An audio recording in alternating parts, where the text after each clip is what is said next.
Tapi di satu sisi saya juga pengen kritis gitu.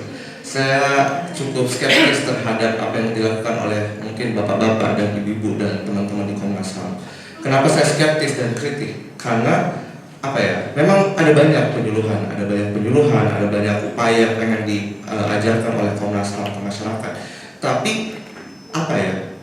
Apa yang mereka lakukan, apa yang mungkin bapak-bapak dan ibu-ibu lakukan selama ini tuh buktinya tuh nggak terlalu timbul gitu. Dengan istilah lain apa ya? Saya nggak tahu apakah karena memang targetnya salah pasar atau bagaimana, saya kurang tahu gitu. Salah satu bukti konkret yang bisa kita lihat itu adalah pada 2023 kemarin bulan Desember. Itu kan kita ada kasus Rohingya ya, di Aceh.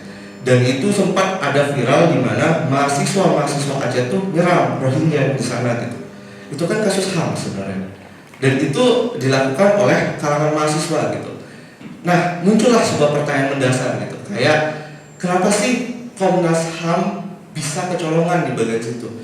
Kenapa Komnas HAM bisa kecolongan mengedukasi masyarakat bahwa menyerang pengungsi, walaupun mungkin mereka nggak suka sama pengungsi ya, itu mau nggak mau pelanggaran HAM gitu.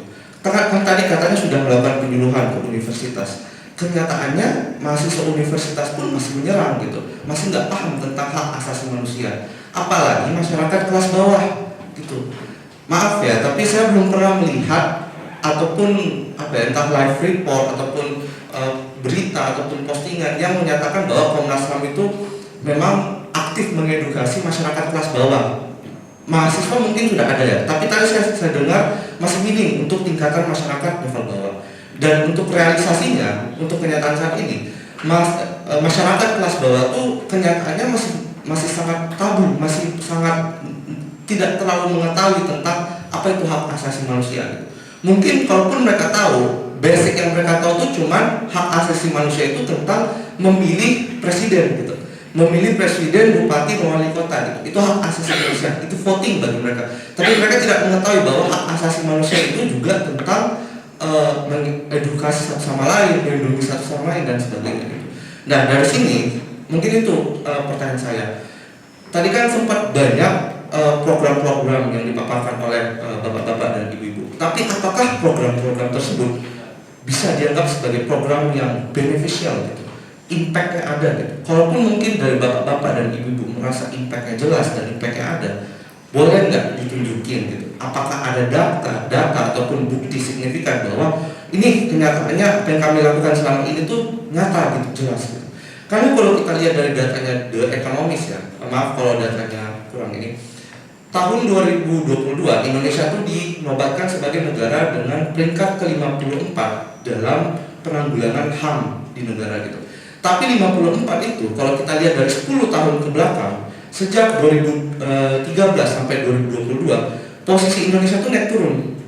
54 terus turun lagi, terus naik lagi, stuck di situ, nggak naik nggak turun. Jadi secara subjektif saya menilai, oh nggak impactful dong apa yang dilakukan oleh Komnas HAM selama ini. Gitu. Mohon pencerahannya, terima kasih. Baik, terima kasih. Ini dua penanyanya sudah cukup lama ini untuk menjawabnya nanti. Karena memang waktu kita sangat terbatas, jadi coba saya tampung satu pertanyaan dulu lagi. Nanti ya boleh.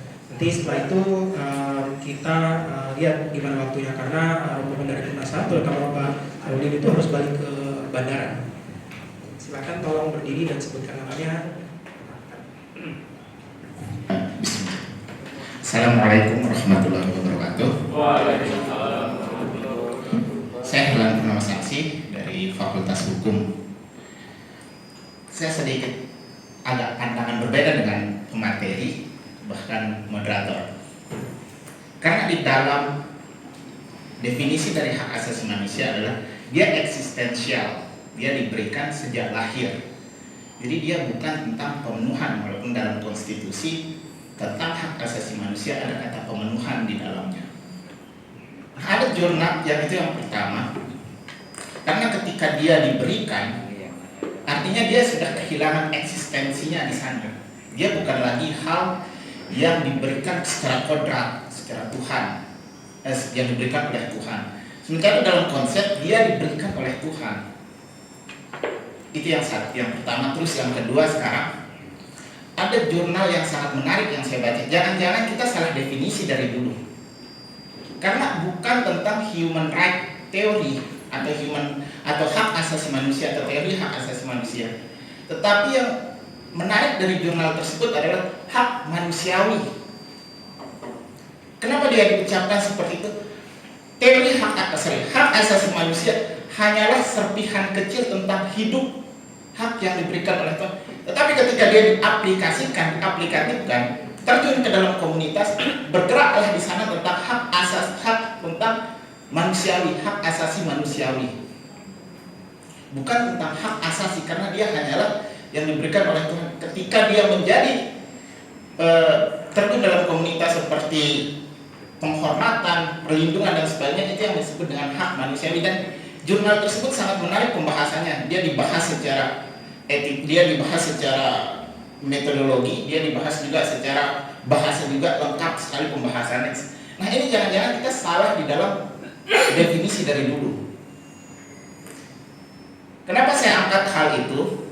Karena rancu sekali tadi disebutkan oleh pemateri bahwa TNI tidak memiliki hak asasi manusia karena dia dilengkapi oleh peralatan negara untuk memiliki tanggung jawab.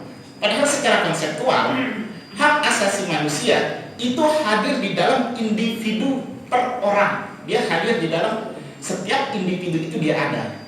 Ketika dia sudah hidup, bahkan di dalam hukum perdata, bahkan di dalam kandungan pun dia sudah ada. Kalau dia memiliki kepentingan dan sebagainya, dalam janin pun dia tidak boleh untuk dibunuh.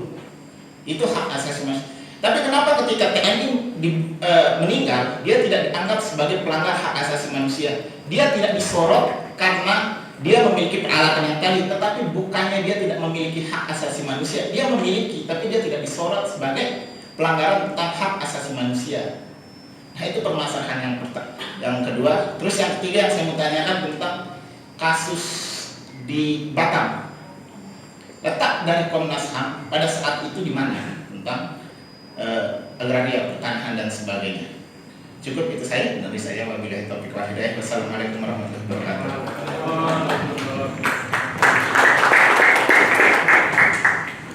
Baik, terima kasih untuk 3 penanya pertama. Nanti kalau misalnya waktunya cukup, akan saya buka lagi sesi kedua.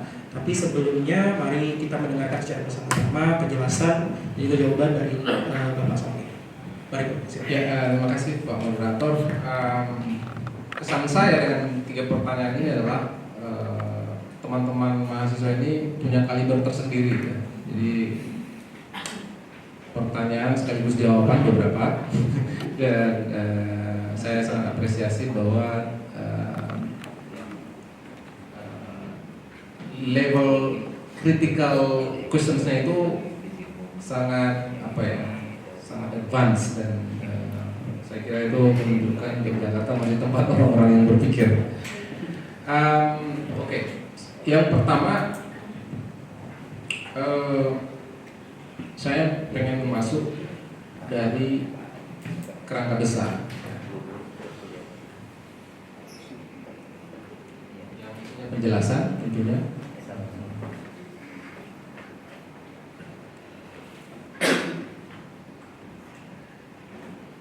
Problem agraria di Indonesia itu secara legalistik belum selesai, masih dalam transisi. Jadi kita berada pada suatu era yang kita sebut dengan transisi agraria dalam konteks legalistik maupun dalam praktek. Soekarno pernah mengupayakan menghentikan kolonialisasi agraria dengan undang-undang agraria UUPA. Karena sebelum UUPA ada, maka yang berlaku adalah undang-undang agraria buatan Belanda tahun 1870 yang disebut dengan Agrarisch-Wet. Pertempuran agraria sebagai perjuangan kemerdekaan sumber daya alam berakhir pada peristiwa 65.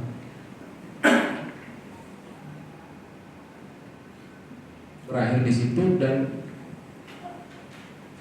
nuansa polisi pasca Orde Lama kembali pada era domain perklaring.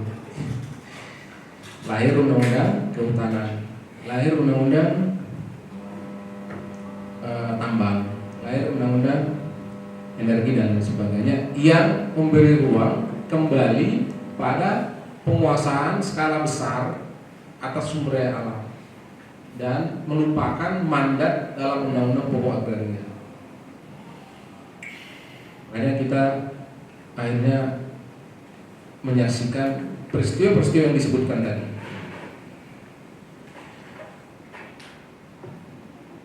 Lalu pada era reformasi 98, upaya membangun diskursus kembali terkait spirit reforma agraria itu muncul, Pak, sebagai bagian dari hak, ya. Sehingga saat itu Komnas HAM juga terlibat dalam suatu proses mendorong lahirnya Komite Nasional Pembaruan Agraria yang gagal pada transisi Megawati ke SBY saat itu. Saat itu rencana membuat komisi sudah hampir rampung, tapi saat itu sedang transisi. Ketika itu disampaikan pada Presiden Megawati, itu diterima dan dalam proses, tapi kemudian ketika terjadi pergantian kekuasaan pada zaman SBY itu tidak dimasukkan ke dalam agenda beliau, sehingga itu tidak menjadi prioritas. Agenda reforma agraria kembali dibicarakan pada era 10 tahun terakhir sebenarnya, dengan lahirnya Kementerian Agraria. Namun bungkusnya, saya ingin menyampaikan itu, bungkusnya memang agraria tapi isinya masih belum mencerminkan spirit Undang-Undang Pokok Agraria. Itu makin parah, Pak, sekarang. Makin parah dengan lahirnya Undang-Undang Cipta Kerja. Undang-Undang Cipta Kerja itu membypass banyak sekali syarat-syarat keadilan agraria yang disyaratkan. Dan seperti yang kita ketahui sekarang lahirlah beberapa kebijakan seperti Perpres tentang bank tanah, ya. Kalau Bapak Ibu familiar dengan itu, tahun lalu Perpres bank tanah itu ringkasnya menurut saya, ya, secara pribadi itu Perpres yang menghidupkan kembali domain perklaring. Jadi kalau kamu tidak bisa membuktikan apa itu domain perklaring, jika kamu tidak bisa membuktikan bahwa itu tanahmu secara legalistik, maka itu bukan tanahmu. Padahal lebih dari 70% masyarakat di Indonesia tidak aware dengan soal bukti-bukti legalistik orang tua kita di kampung, kan begitu. Ini situasi yang buruk, Bapak. Situasi yang buruk dan menurut saya harus kembali disuarakan oleh mahasiswa, ya, termasuk dengan Komnas HAM. Jadi saya maaf tidak masuk ke kasus yang tadi, tapi kita mendapat ribuan kasus ada di kantong Komnas HAM terkait hal yang sama dengan yang sampaikan tadi. Dan saat ini kami di tim, karena itu menjadi masuk dalam isu strategis, sedang mencoba menyusun peta jalan. Bagaimana mencoba merunut suatu peta penyelesaian dari ribuan konflik agraria, ya, yang ada. Konflik agraria kan sifatnya simpel saja, gitu. Sifatnya kalau dia konflik agraria, maka sifatnya ada relasi kuasa. Yang menuntut biasanya tidak punya kuasa atau tidak punya akses terhadap kuasa dan tidak punya akses terhadap modal. Sementara yang dituntut memiliki akses terhadap kekuasaan dan memiliki akses terhadap modal, atau bukan hanya akses tapi memiliki sendiri kekuasaan itu. Gitu. Itu problem, Pak. Jadi relasi kuasa atas kepemilikan sumber daya alam problemnya menimbulkan banyak sekali saat ini konflik dan kriminalisasi yang masuk ke Komnas HAM, dan itu PR tentunya di Komnas HAM. Seperti yang saya sampaikan, apa yang kita upayakan, ya, kita sedang menyiapkan suatu peta jalan yang mirip mungkin dengan apa yang kita lakukan pada 2014-2015, menyiapkan suatu penyelidikan nasional terkait hutan adat dan masyarakat adat di Indonesia yang seperti yang kita sebut tadi. Sekaligus juga merespon yang teman kita yang sebut, terima kasih banyak pertanyaannya. banyak memang hal-hal yang tidak mesti diartikulasi ke publik, tetapi memang berimplikasi luas kepada masyarakat. Saya sudah sebutkan contoh ini buat teman-teman mahasiswa yang belum menulis skripsi, saya sarankan menulis ini. Seperti apa implikasi pengakuan hutan adat itu? Dan seperti apa praktek pengakuan itu? Dan seperti apa dampaknya kepada masyarakat ketika hutan dan masyarakat adat itu diakui di Indonesia? Yang saya sebut itu dari 50 sekarang. Di Jawa Tengah saya kira ada, tapi paling banyak memang di luar Jawa ya. Di Jawa Barat ada beberapa komunitas adat sudah diakui dan ada SK-nya dari Menteri Lingkungan Hidup dan Kemendagri. Karena itu harus berdampingan, satu subjeknya dari Kementerian Dalam Negeri dan oleh Pemda, objeknya tanah itu harus direkognisi atau dilegalisasi oleh Kementerian Lingkungan Hidup dan Kehutanan. Itu banyak di luar Jawa, Sumatera, Kalimantan, Sulawesi dan Papua. Ambil saja satu menjadi alat untuk diteliti, saya kira menarik Fakultas Hukum dalam konteks mendorong bagaimana pengakuan dan perlindungan masyarakat. Dokumen awal bisa Bapak Ibu lacak di Komnas HAM. Kami punya dokumen yang tebalnya mungkin 2000-an halaman itu terkait Inquiry Nasional Masyarakat Adat di Indonesia. Silakan datang ke Komnas HAM untuk mengakses apa yang kita lakukan. Ya. Itu memang bias pemberitaan ya. Biasanya Komnas HAM seperti tadi sudah disampaikan Pak Wawan, bias pemberitaan terkait Komnas memang Bapak Ibu sering hanya berbicara terkait pelanggaran hak asasi ya, apalagi yang kontroversial. Tetapi tidak berbicara terkait kebetulan yang hadir kami semua ini adalah apa yang kami sebut dengan salah satu kluster di Komnas HAM, kluster besar bernama pemajuan hak asasi. Jadi semua ini pemajuan hak asasi. Tapi ada satu kluster namanya penegakan hak asasi. Penegakan itu pekerjaannya mirip-mirip dari seperti tanda kutip polisi ya.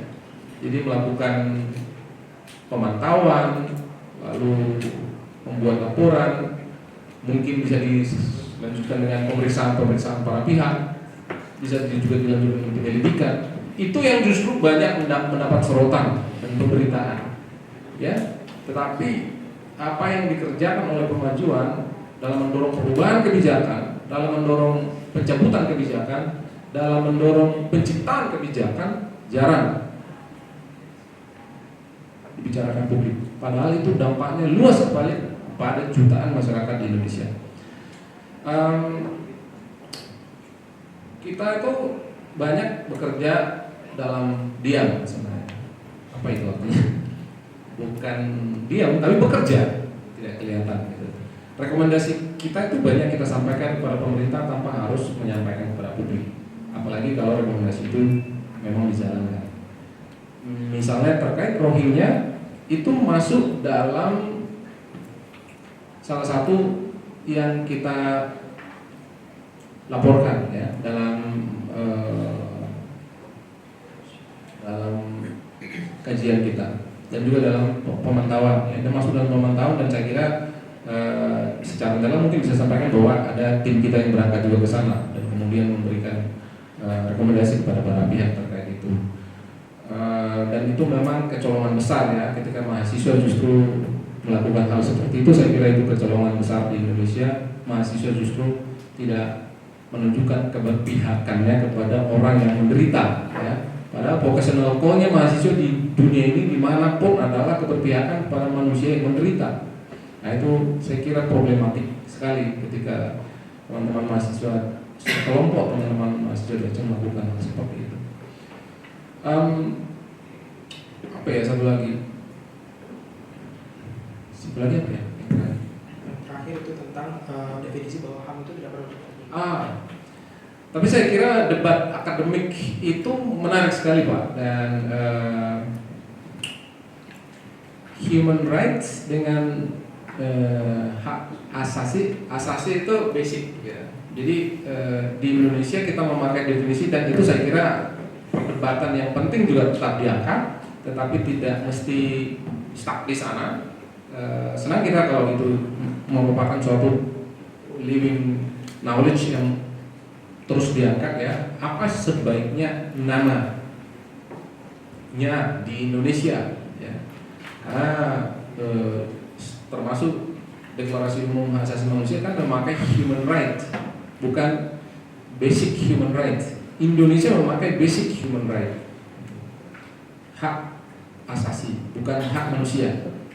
Nah, apakah itu berimplikasi? Tentu mungkin ada implikasi, tapi saya justru tanpa harus memperdebatkan itu, kita juga sudah punya hal-hal yang jauh lebih prioritas untuk dilaksanakan. Basic human right kita juga masih bermasalah semua. Jadi apakah itu inheren? Ya benar inheren, tetapi ada yang terjadi distorsi. Nah, dalam konteks terjadi distorsi itu, distorsi karena sejarah, distorsi karena kekuasaan, distorsi karena situasi ekonomi, distorsi karena ketimpangan, sehingga perlu dipenuhi gitu. Jadi distorsi manusia itu sudah terjadi sejak dia mungkin dikandungkan, sejak dia tidak mendapatkan gizi yang cukup. Jadi kalau disebutkan, oh dia udah begitu, tetapi ada yang terdistorsi ketika dia menjadi manusia yang seutuhnya. Saya kira, maaf kalau tidak memuaskan, tapi jawaban saya bagian dari diskursus buat kita, dan sekali lagi pertanyaan-pertanyaannya sangat berkelas. Terima kasih.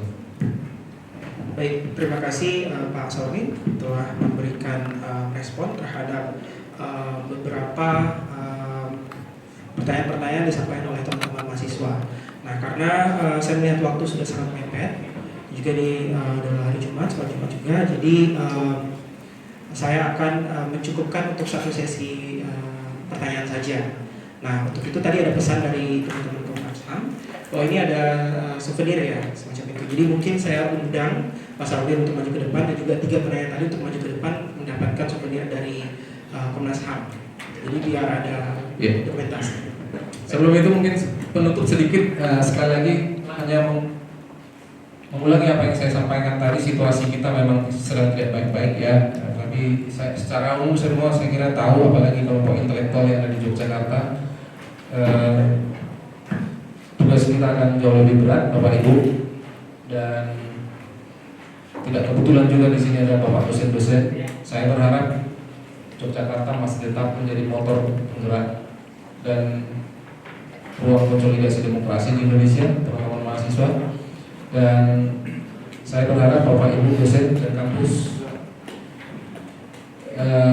untuk tetap memberi ruang kepada suara kritis mahasiswa, jangan membuka, dan apapun itu, karena itu hak asasi. Dan akhir kata saya ingin menyampaikan mungkin dalam bahasa Inggris bisa lebih tepat, keep critical voice alive untuk Jakarta. Terima kasih.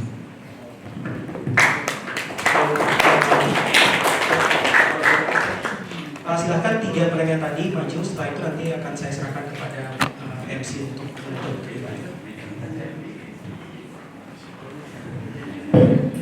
Satu lagi tadi.